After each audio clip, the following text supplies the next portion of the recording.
friends, and welcome back to my crafty space. My name is Crystal, and in today's video, I am going to be working on my next couple of projects using the Connect Story Kit from Ali Edwards for storykitcrush.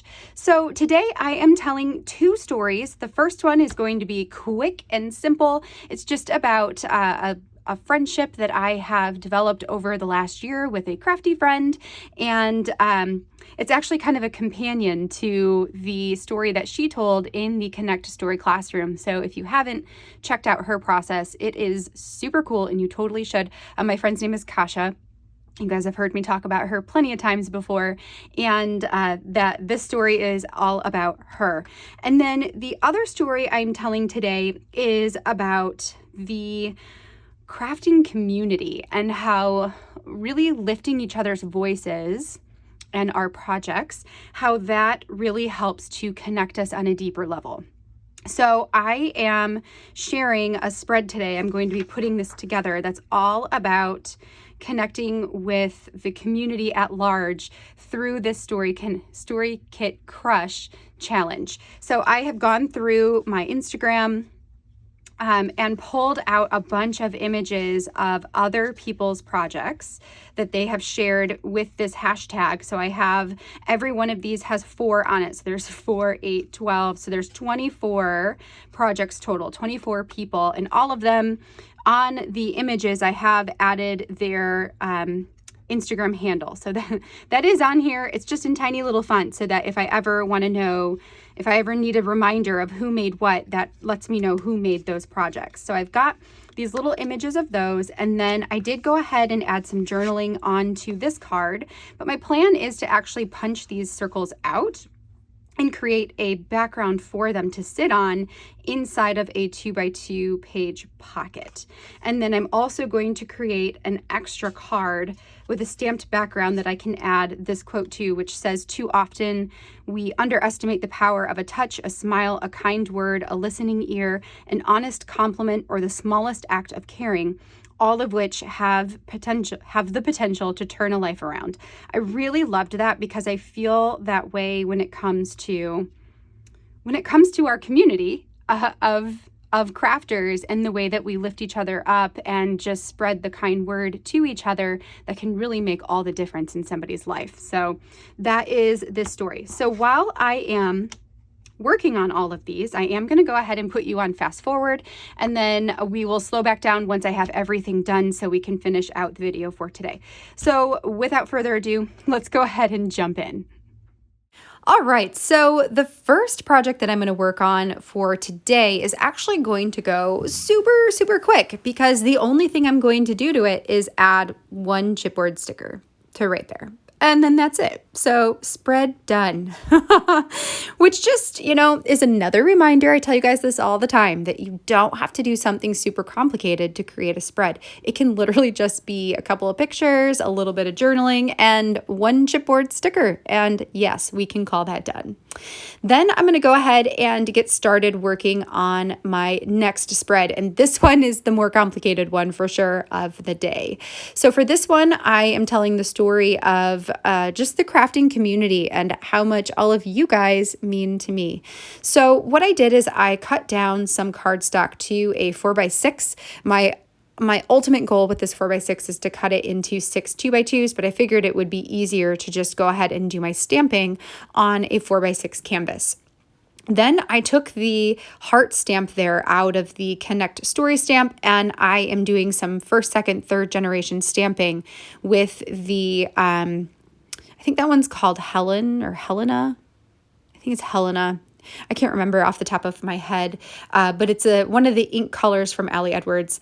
The thing is with it though, once I get it all stamped out and I bring back over all of my cards that I want to use and the photos I want to use, I realize that ink color has a lot of green in it, and I don't think I considered that. I thought that it was more like beige or more tan, maybe had a little bit more yellow to it and not as much green. But when you put it next to that cream colored flower, it looks green. So I I debate just like, okay, we're going to leave it. Let's see how the rest of this goes. I took that 4x6 card that had all of the little circle journaling spots, and I had already added my journaling into them. So I just took them and I'm going to cut them all into circles and add them on top of the heart patterned stamping. And then we'll just set those around the page. And I ultimately decide that I actually really hate the green color with all of this. There's just something about it I don't like. So instead, I pulled over the lightest pink color, which I believe is called Astoria. And I'm going to use that and do the exact same thing. So just a first, second generation stamping with the heart color. I think I actually end up only doing first generation, which just means I'm inking it up and then stamping it down and then inking it up and stamping it down because that stamp color is so light. So you can see here that it's on there, but it's very, very light. And I actually like that about it because what happens then is that those little circle journaling bits really pop off of the page instead of clash with the page, which is what they were doing before. So once I had that done, all of them have these little like memory 1, memory 2, memory 3, all the way up to memory 5 on them, except for the sentiment circle. So I went through some of my tiny phrase stickers and I trimmed them down to make them smaller and added those on top of the memory 1 through 5. That way it just said words on there instead of alluding to these being 5 separate memories, because really this is just one long story that I told in 5 sections, if that makes sense. So I added those on top of the cards and I stapled them on with the tiny attacher. I took the chipboard heart there, added that into the middle of the like cream colored floral card. I think that looks pretty nice. And then I'm also taking the quote that was on the plastic acetate there, and I just stapled it on top of the 3x4 stamped card. So that way you get the stamping on the left side of the page and it also ties in the right side of the page as well. For those little tiny photos, each of the 2x2 photos has a 1x1 photo or 4 1x1 photos that are pictures of spreads from a week of a week of Story Kit Crush, because that's ultimately what this story is about. So there are a ton of spreads on here and I love it. All right, friends, so that finishes my 2 spreads for today. I love the way that they turned out, I'm especially glad that I decided to not do this color and to go with the pink instead. It looks way better, way more subtle with that pink instead of this. I didn't realize this was so green.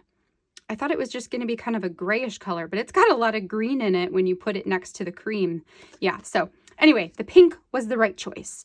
So I'm really glad I decided to change it up.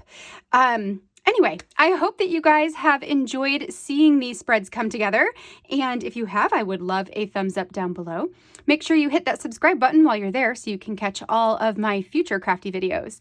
And then I will be back again next week with my story on Monday, my project life on Wednesday, and my next Story Kit Crush on Friday. So hopefully I will see you guys back here then. Until then, I hope you have a wonderful rest of your week/weekend, and I'll catch you all in the next video. Bye, friends.